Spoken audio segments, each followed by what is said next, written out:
ആലപ്പുഴ ജില്ലയിലെ കരിയിലക്കുളങ്ങരയ്ക്കടുത്ത പത്തിയൂർ എന്ന ഗ്രാമം. 2008 ജൂൺ മാസത്തിലെ ഒരു ദിവസം. അന്ന് അവിടെയുള്ള സാമാന്യം വലിയൊരു കുളത്തില് ഒരു സ്ത്രീയുടെ മൃതദേഹം പൊന്തി വന്നു. അഴുകി തുടങ്ങിയ മൃതദേഹമായിരുന്നു അത്. വയറ് കുത്തിക്കീറിയിട്ട് കുടൽമാല പുറത്തു വന്ന നിലയിലായിരുന്നു മൃതദേഹം. ഇവരുടെ കാലുകള് ഉടുത്തിരുന്ന സാരി കൊണ്ട് ചുറ്റിക്കിട്ടിയ ശേഷം ഒരു വേലിക്കല്ലുമായിട്ട് ചേർത്ത് കെട്ടിയിട്ടുണ്ടായിരുന്നു. മാത്രമല്ല മറ്റൊരു വേലിക്കല്ല് ഇവരുടെ ബ്ലൗസിനടിയിൽ കൂടി ശരീരത്തോട് ചേർത്ത് കെട്ടിയിട്ടുണ്ടായിരുന്നു.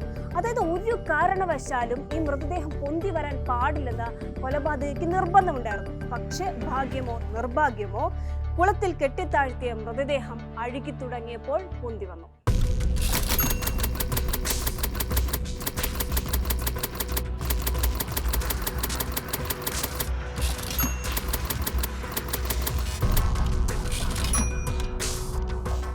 പോലീസ് എത്തി.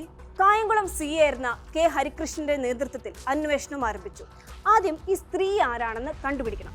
പക്ഷേ ആ പ്രദേശത്തുള്ള ആരും തന്നെ ഇങ്ങനെയൊരു സ്ത്രീയെ ഇതിനു മുമ്പ് അവിടെ കണ്ടിട്ടില്ല. മാത്രമല്ല ഇങ്ങനെയൊരു സ്ത്രീയെ കാണാനില്ലെന്ന പരാതി പോലീസിന് ലഭിച്ചിട്ടുമില്ല. അതായത് ഈ സ്ത്രീയെ കുറിച്ച് അറിയാൻ ഒരു മാർഗവുമില്ല. എന്ന് വെച്ചാൽ കൊന്നതാരാണ് എന്നതിനപ്പുറം കൊല്ലപ്പെട്ടത് ആരാണെന്ന് കൂടി കണ്ടുപിടിക്കേണ്ട അവസ്ഥ. പോലീസ് ആ കുളത്തിന്റെ സമീപം ആകെ അരിച്ചുപെറുക്കി. പക്ഷെ സംശയിക്കത്തക്കതായി ഒന്നും തന്നെ അവർക്ക് ലഭിച്ചില്ല. ഈ കുളത്തിലേക്ക് എത്തുന്നതിന് ഏകദേശം 1/2 കിലോമീറ്റർ മുമ്പായിട്ട് കാവ് പോലുള്ള ഒരു സ്ഥലമുണ്ട്. പോലീസ് അവിടെയും എത്തി പരിശോധിച്ചു. അവിടെ എത്തിയപ്പോൾ ആകെ ചീഞ്ഞ നാറ്റം. നോക്കിയപ്പോൾ ഒരു പൂച്ച ചത്തു കിടക്കുന്നു. അതല്ലാതെ സംശയിക്കത്തക്കതായി മറ്റൊന്നും ഉണ്ടായിരുന്നില്ല. പക്ഷെ അന്വേഷണ ഉദ്യോഗസ്ഥനായ കെ ഹരികൃഷ്ണൻ ആ ചത്ത പൂച്ചയെ അവിടെ വിട്ടേച്ചും പോന്നില്ല. അദ്ദേഹം ആ പൂച്ചയുടെ ശവം പരിശോധിച്ചു. അത് പുഴു വരിച്ചിട്ടുണ്ടായിരുന്നു. അപ്പൊ അദ്ദേഹത്തിന് ഒരു സംശയം, ഈ പൂച്ചയുടെ ശവത്തിനും സ്ത്രീയുടെ മൃതദേഹത്തിനും ഒരേ പഴക്കമാണോ? മാത്രമല്ല അതുപോലെ കാട് പിടിച്ചൊരു സ്ഥലത്ത് ഒരു പൂച്ച ഒറ്റയ്ക്ക് വരേണ്ട സാഹചര്യമില്ല. അങ്ങനെയാണെങ്കിൽ ആ പൂച്ച എങ്ങനെ അവിടെ എത്തി? ഇനി ഈ പൂച്ച ചത്തതിനും ഈ സ്ത്രീ കൊല്ലപ്പെട്ടതിനും തമ്മിൽ എന്തെങ്കിലും ബന്ധം കാണും?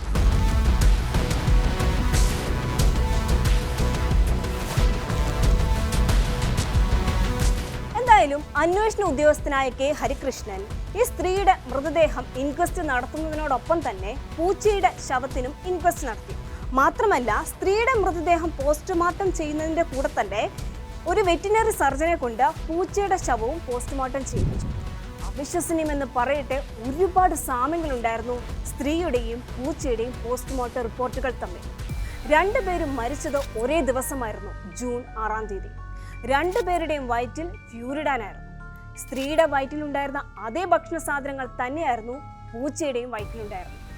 അതായത് ഫ്യൂരിഡാൻ ചേർത്ത ഒരേ ഭക്ഷണ സാധനം കഴിച്ചാണ് സ്ത്രീയും പൂച്ചയും കൊല്ലപ്പെട്ടിരിക്കുന്നത്. അങ്ങനെയെങ്കിൽ ആരായിരിക്കും ഈ കൊലപാതകത്തിന് പിന്നിൽ?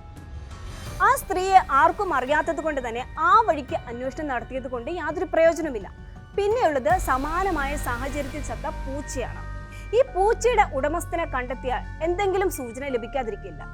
പോലീസ് ഉദ്യോഗസ്ഥര് ഈ പൂച്ചയുടെ ഫോട്ടോ എടുത്തു. എന്നിട്ട് അതിന്റെ കുറെ കോപ്പികളും എടുത്തു. എന്നിട്ട് ഓരോ പോലീസ് ഉദ്യോഗസ്ഥന്റെയും കയ്യിൽ ഓരോ ഫോട്ടോ കൊടുത്തു. ഇവരെന്നിട്ട് ആ പ്രദേശത്തുള്ള ഓരോ വീടുകളിലും കയറി ഇറങ്ങി. അങ്ങനെ അവരൊരു വീട്ടിൽ ചെന്നു. ആ വീട്ടുകാർ ഈ പൂച്ചയെ തിരിച്ചറിഞ്ഞു. അത് അവരുടെ പൂച്ചയായിരുന്നു, അതിനെ കാണാനില്ലായിരുന്നു. അപ്പൊ പോലീസുകാർ ചോദിച്ചു, എന്ന് മുതലാണ് കാണാതായതെന്ന്. അവർ പറഞ്ഞ തീയതി ജൂൺ 6-ാം തീയതി, അതായത് ഈ സ്ത്രീ കൊല്ലപ്പെട്ട അതേ ദിവസം. എന്നാൽ ആ വീട്ടുകാർക്ക് ഈ കൊലപാതകവുമായിട്ട് യാതൊരു ബന്ധവുമില്ലെന്ന് ഒറ്റ നോട്ടത്തിൽ തന്നെ പോലീസുകാർക്ക് വ്യക്തമായി. കാരണം അവിടെ സംശയിക്കത്തക്കതായി ഒന്നും ഉണ്ടായിരുന്നില്ല. എന്തായാലും പോലീസുകാര് ഈ പൂച്ചയുടെ പിന്നാലെ തന്നെ അന്വേഷണം തുടരാമെന്ന് വിചാരിച്ചു. അങ്ങനെ ഇവര് ഈ പൂച്ച സാധാരണ പോകാറുള്ള വീടുകൾ ഏതൊക്കെയാണെന്ന് അന്വേഷിച്ചു. അങ്ങനെ ഒരു വീട് ഇവർ പ്രത്യേകം നോട്ട് ചെയ്തു. അത് ജലാലുദ്ദീൻ എന്ന് പറഞ്ഞ ഒരാളുടെ വീടായിരുന്നു. ഇയാള് പ്ലാസ്റ്റിക് പാത്രങ്ങളെ തലയിൽ ചുമന്നുകൊണ്ടുപോയി വിൽക്കുന്ന ആളായിരുന്നു. അയാള് സാധാരണ അങ്ങനെ വീട്ടിലൊന്നും ഉണ്ടാകാറുമില്ല. പോലീസുകാര് ജലാലുദ്ദീന്റെ നമ്പർ സംഘടിപ്പിച്ചിട്ട് അയാളെ വിളിച്ചു. പക്ഷെ ഓരോ ദിവസം വിളിക്കുമ്പോഴും ഇയാൾ ഓരോ സ്ഥലത്തിന്റെ പേരാണ് പറയുന്നത്. അതോടെ പോലീസുകാർക്ക് സംശയമായി. അവർ സൈബർ സെല്ലുമായി ബന്ധപ്പെട്ടു.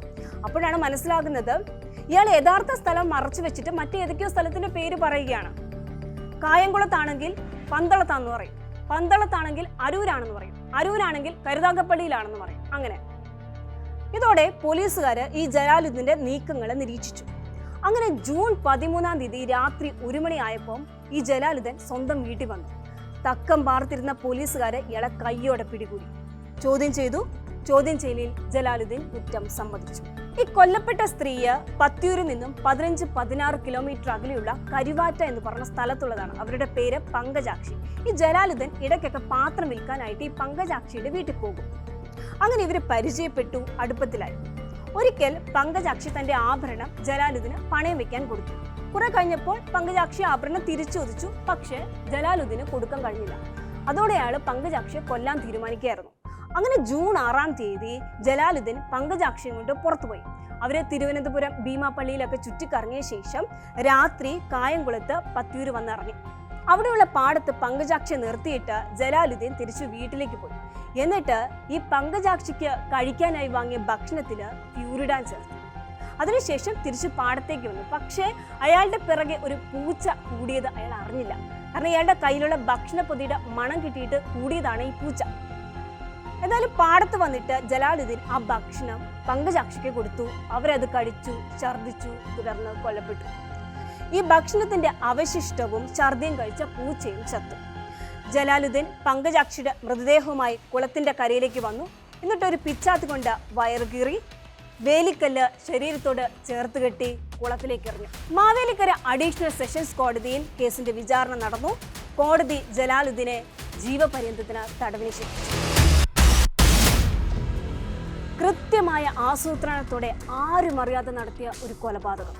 പക്ഷെ ഈ കൊലപാതകത്തിന് തെളിവായി ഒരു പൂച്ച തൻ്റെ പിന്നാലെയുള്ളത് ആ കൊലപാതകി അറിഞ്ഞില്ല. കാണുന്നവരും കേൾക്കുന്നവരും പരിഹസിക്കാവുന്ന, ഏതൊരു അന്വേഷണ ഉദ്യോഗസ്ഥനും അവഗണിക്കാവുന്ന, തെളിവാക്കാൻ ബാധ്യതയില്ലാത്ത ആ ചത്ത പൂച്ചയെ പരിഗണിക്കാൻ കാണിച്ച സാമർഥ്യമാണ് കരിയിലക്കുളങ്ങരയിലെ പങ്കജാക്ഷി കൊലപാതകത്തിന്റെ ചുരുളൻ.